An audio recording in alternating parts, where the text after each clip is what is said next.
سلامونه دوستانو، ستړي مشئ.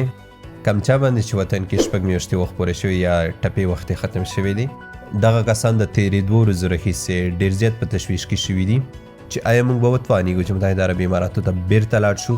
د هغې تر څنګ چا چې ویزې ختم دي هغو کسان هم ډېر په تشویش کې دي. نو په نننۍ ویډیو کې همدې باره کې معلومات درکوم. هیله لرم چې تر پایه پورې مې ملتیا وکړئ. ښه، اول به د ویزو برخه کې معلومات درکوم.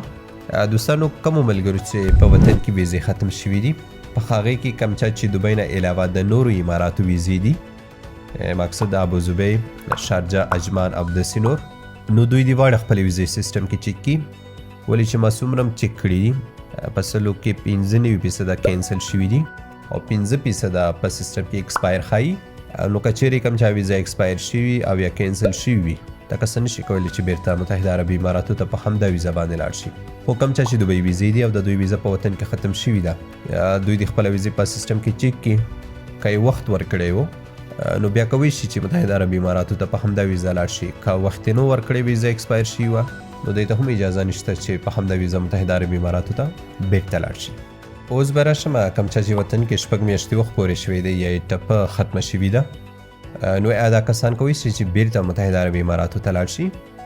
دوستانو، دې باره کې کومه ورځ چې متحده عربي اماراتو د پروازونو بندیز لرې کولو اعلان وکړ، په همغه ورځ دوی دا خبره ذکر کړې وه چې کوم چا وطن کې شپږ میاشتې وخت پوره شوی دی، دا کسان کولی شي چې بیرته متحده عربي اماراتو ته لاړ شي.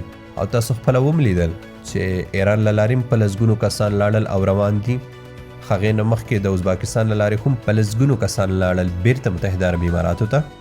په دغه برخه کې په تېرو څو ویډیوګانو کې ما هم یادونه کړې وه چې دا کسان کولی شي چې بیرته متحده عربي اماراتو ته لاړ شي. خو دا چې د تېرو 3 ورځو راهیسې کامیره خوي شرکت ځینې هغه کسان ګرځوي چا چې ټپه کې وخت ختم شوی دی، ورته وایي چې تاسو ته مونږ ټیکټ نه درکوو. حال دا چې بعضې کسانو ته ټیکټونه ورکړي دي. د تاسو ګورئ، زما ملګري د شپږ میاشتې وخت پوره شوی دی، خو بیا هم دی ته ټیکټ ورکړی دی. او ځینې نور هېوادوال چې دوی ماته ویل چې ما شپږ میاشتې وخت پوره شوی وم، خو ما ته کامیره خوي شرکت ټیکټ راکړی. خو نه پوهېږم چې د کسانو ته یې ورسوچ شوی نه دی، که څه مسله ده. هو، اکثره کسانو ته وایي چې کم چا باندې چې وطن کې شپږ میاشتې وخت پورې شوی دی، هغې کسانو ته موږ د دې پروازونو ټیکټونه نه ورکوو. اول خو دغه د 20 او 28 تاریخ پروازونه فول شوي دي، په دې کې خو نور سیټونه نشته. خو دا چې د دوی بل پرواز کله دی، ولې چې دوی وایي چې موږ به په هفته کې یو پرواز کوو ابوظبي ته. نو که دوی کم دریم پرواز برابر کړو، ممکن د دې کسانو ستونزه حل شي. ولې چې ما د کامیرې یو کس سره خبره وکړه، ما ورته وویل که په دې برخه کې تاسو معلومات نه وي اخیستي، نو د اماراتو حکومت سره تماس کې شئ. ولې چې دغو کسانو ته اماراتو حکومت اجازه ورکوي. نو هغه کس هم راته ویل چې بالکل موږ به دې برخه کې کار وکړو. نو زه پوره امید لرم کوم راتلونکي پروازونه چې کامیر له لورې به برابرېږي، هغې کې به دې کسانو ته ځای ورکړی شي. نور انشاءالله د کامیر سره داسې ویل کېږي چې ځینې نور پروازونه به هم شروع شي په دې راتلونکي 10-12 ورځو کې. خیر، هغه به ګورو چې څنګه کېږي. نو الله دې وکړي چې دغه معلومات تاسو ته ګټور تمام شوي وي. که دې برخه کې کم نوي معلومات سره راتلل، هغې لپاره تاسو احمد ټایمز تعقیبوئ.